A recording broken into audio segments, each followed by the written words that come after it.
Friends, today in modern world, it is very necessary to speak fluent English language. आजच्या आधुनिक जगतामध्ये fluent English बोलणे फार गरजेचे झाले आहे. आणि फ्लुएंट इंग्लिश बोलण्यासाठी आज मी काही स्ट्रक्चर्स आपल्याला सांगणार आहे.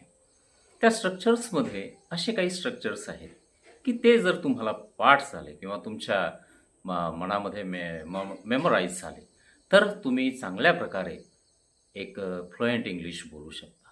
मीन्स एक आपण स्ट्रक्चर बघणार आहोत आज आणि ते स्ट्रक्चर आहे it is time to plus verb.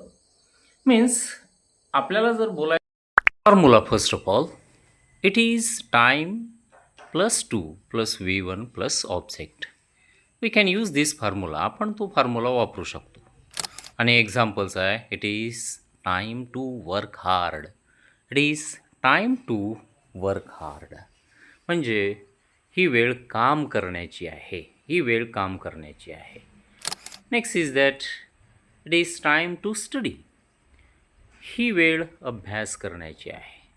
It is time to study. ही वेळ अभ्यास कर. Next it is time to watch a movie. ही वेळ मूव्ही बघण्याची आहे. Movie means film.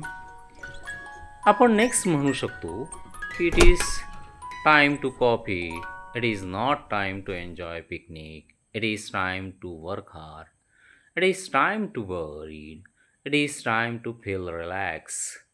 Means we can use various types of sentence. आपण it is टाईमचे सेंटेन्स अनेक ठिकाणी वापरू शकतो. जसं आपण असं म्हणू शकतो it is time to go office. It is time to go college. We can say that it is time to enjoy the match. आणि अशा प्रकारे आपण इट इज टाईम एवढं जरी आपल्या मनामध्ये मेमोराईज असेल तर आपण इट इज टाईमला चांगल्या प्रकारे उपयोग करून फ्लुएंट इंग्लिश बोलू शकतो.